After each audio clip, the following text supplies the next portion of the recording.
आपल्या सर्वांचं पुन्हा एकदा माझ्या यूट्यूब चॅनल हार्दिक स्वागत। सरकारी कर्मचाऱ्यांसाठी 8वा वेतन आयोगासंदर्भात अत्यंत महत्त्वाची मोठी अपडेट आता समोर आलेली आहे।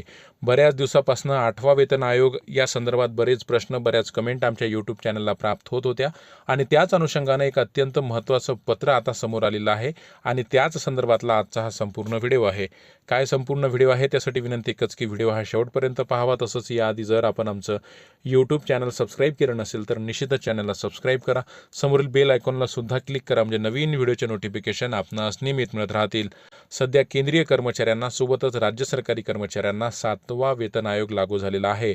परंतु 7वा वेतन आयोगामध्ये महागाई भत्ता जेव्हा केव्हा 50% जास्त होईल अशा वेळेस 8वा वेतन आयोग लावला जावा किंवा लागावा अशी मागणी JCM नॅशनल स्टाफ या संघटनेची बऱ्याच वर्षापासून होती आणि त्याच संदर्भात त्याच संघटनेचे जे सेक्रेटरी आहे शिवगोपाल मिश्रा यांनी भारत शासनाचे किंवा भारताचे कॅबिनेट सेक्रेटरी यांना एक महत्त्वाचं पत्र लिहिलेलं आहे आणि त्या पत्रामध्ये तसा उल्लेख केलेला आहे ज्यामध्ये आता महागाई भत्ता हा 50%पेक्षा जास्त झालेला आहे। त्यामुळे केंद्रीय कर्मचाऱ्यांना आणि केंद्रीय पेन्शनधारकांना आता 8वा वेतन आयोग लावला जावा अशी मागणी त्या पत्रामध्ये करण्यात आलेली आहे।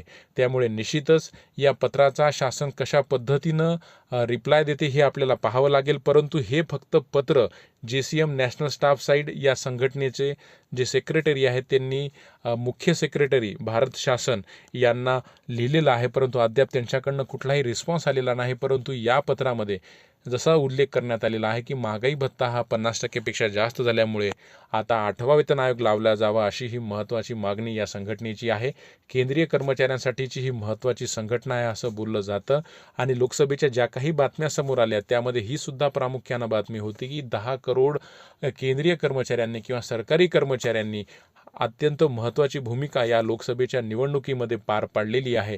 त्यामुळे निश्चितच या पत्राचा विचार शासनाला करणं गरजेचं आहे आणि निश्चितच येत्या काळामध्ये 8वा वेतन आयोगासंदर्भातला काहीतरी सकारात्मक निर्णय केंद्र शासनाला घेणं अपेक्षित आहे। तसा उल्लेख या पत्रामध्ये हे जे काही मुख्य सेक्रेटरी आहे शिवगोपाल मिश्रा यांनी यामध्ये करण्यात केलेला आहे। त्यामुळे निश्चितच या पत्रामध्ये फक्त मागणी करण्यात आलेली आहे, कोणतीही मागणी केंद्र शासनाकडून आता पूर्ण झालेली नाही किंवा केंद्र शासनानं काहीही सकारात्मकता यासाठी दर्शवलेली नाही। हे फक्त पत्र संघटनेमार्फत शासनाकडे पाठविण्यात आलेलं आहे। येत्या काळामध्ये या संदर्भातले म्हणजे 8वा वेतन आयोगासंदर्भातले काय नेमके पावलं असतील शासनाचे, काय ते अपडेट असतील, निश्चितच आपल्या चॅनलच्या माध्यमातून आपणास आम्ही देत राहू। तत्पर्यंत धन्यवाद।